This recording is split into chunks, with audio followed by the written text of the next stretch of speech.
Hi, I'm Greg from RVHaulers. We're here today with Jack Mayer, RVing and coach designer. Jack and his wife Danielle have been full-timing for 18 years and have been very influential in introducing folks to the heavy-duty truck concept of towing trailers. And today, Jack is going to share his expertise in regards to hitch placement, axle weights, and some of the safety factors that we have with our heavy-duty trucks. So as Greg said, today we're going to talk about RV weights and measures. With these heavy-duty trucks, they're a little bit different than people are used to with pickup trucks. First of all, they're a lot bigger, as everybody knows, but they also are designed to carry a lot more weight.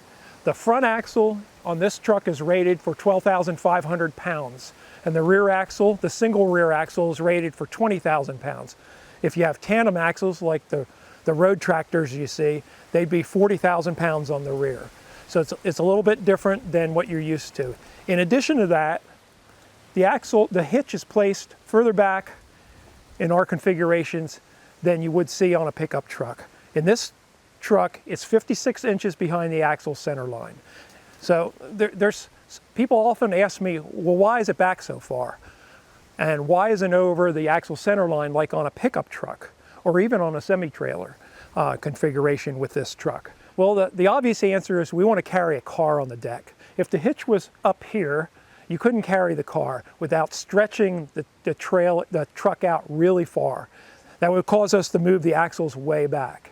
We single these trucks into the mid position, typically 236 inches or thereabouts.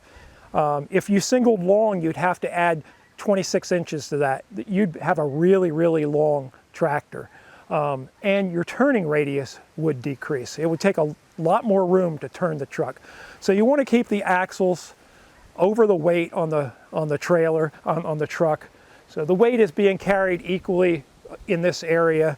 So having deck cargo here means the axle is very convenient to have where we place it. So we carry a car here. Having the single axle gives us a lot more storage space.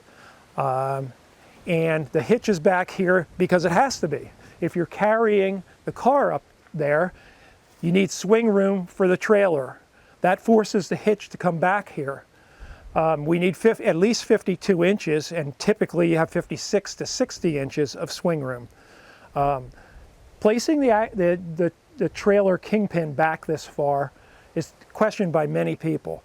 The facts are that with these trucks and our loads, it really doesn't make any difference. There's no negative handling imposed into the truck because of it. The truck carries the weight fine. So there's really no issues with it. I'll give you some examples. On my personal RV, I have 31,925 pounds with the truck loaded up, ready to go. That's with my hitch pin weight on here. And that is distributed, loaded, it's 35-65%. 35% on the front axle, 65% on the rear axle. Now the standard that we're aiming towards is 35 to 40% on the front axle. The bodybuilders and the chassis builders tell us that for a loaded truck, that's an optimal weight.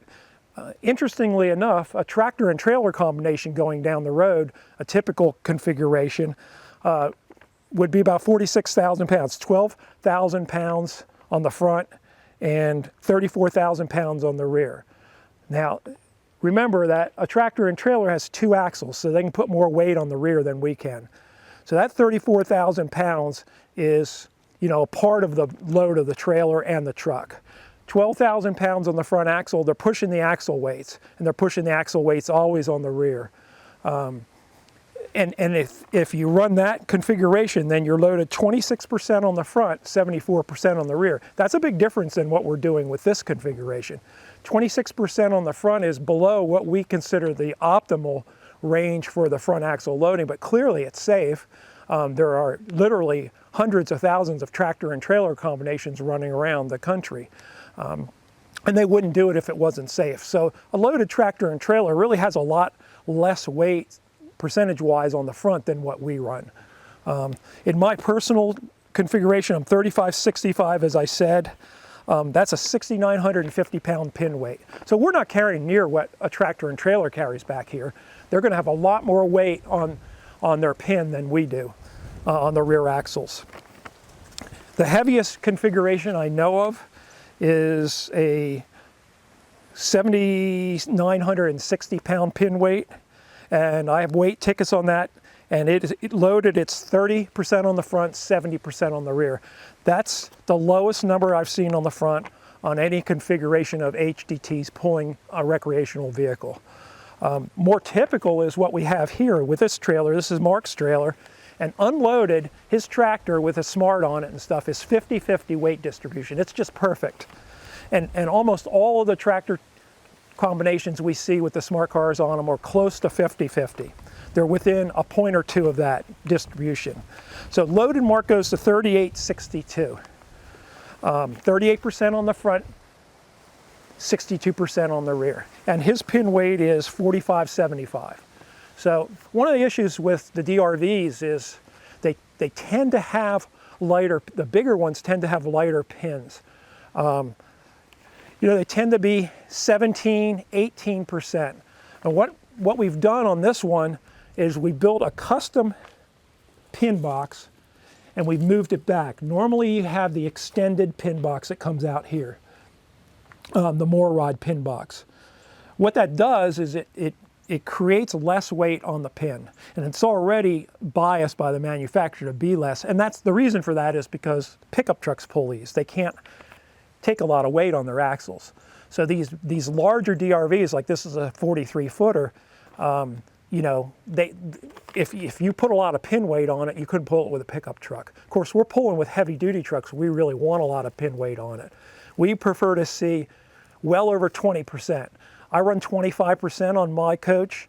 Most of the people that I know, if they can, with heavier coaches, run up in that area. All the custom coaches are in the 22 to 25% range. So the goal with revising this pin box was to get more weight on the pin. And by moving this back, it did increase the weight on the pin. It also closed up the gap to the smart car some and decreased the overall length of the coach. The goal wasn't really to try to get the overall length of the coach down, but that was a side effect of it. He moved it back about 2 feet. The kingpin came back about 2 feet. So that's one of the things you have to look for in these larger coaches. If you're buying a production coach, make sure that you have an optimal pin weight. The RVIA says 16 to 25% is the range that they like to see in that. Most of the custom coaches are not RVIA compliant, so it doesn't really matter, but the production coaches do carry RVIA stickers and they try to stay in that range. But as I said, these larger DRV coaches and other manufacturers, I'm not picking on DRV, they tend to have light pin weights. So we are offloading the front truck axle. How much are we offloading it? So on the heaviest trailer combination we have, where we're 30-70%, 30% on the front, 70% on the rear, when we have the smart car on and the trailer on. So that's our maximum load. We are unloading the front by 2,160 pounds, and that's the absolute max of any number I've seen. My personal setup with my large New Horizons 45 footer and my 780, I'm unloading 1,575 pounds. And I have 7,000 pounds of pin weight coming back here. So 7,000 pounds pressing down on the hitch, there's a lever factor in here, it unloads it that much in the front, 1,575 pounds. Mark here is at 975 pounds. So he's still got a large coach, but he's only unloading the front by 975 pounds. That's nothing. You can see that the tractor-trailer combination is far worse than that. It's 26%, 74%. 26% on the front, 74% on the back. We're nowhere near that. We're in the upper 30s for all the coaches, large coaches that we've measured with the large pin weights. It's a pin weight that really is doing the unloading of the front. When you drop that heavy trailer with the heavy pin on the truck, it unloads the front end. But it's really not a factor. There's no safety considerations at all with that. as long as you keep within the 56, 60 inches here. If you go back 7 or 8 feet, you're going to want to take careful measurements and run simulations, and there are spreadsheets that allow you to do that, to run simulations of how you're going to offload your front. Because you don't want to offload your front below the 30% that we recommend. So it's up to you to figure it out if you're doing something out of the norm. Loading a full-size car on here, cantilevering this back really far, that's kind of out of the norm. But the 50, 60 inches that we do here, it's simply not a problem. The ability to have the hitch way back here allows us to carry more deck cargo. It also allows us to maneuver better in campgrounds because the trailer jackknifes more like a bumper pull. You can get into places that you couldn't with a pickup truck because of this overhang. It also allows the trailer to track better around the corners. So the maneuverability that we get from having the trailer hitch back here is very important to us. It allows us to do things with the HDTs that people don't believe we can do.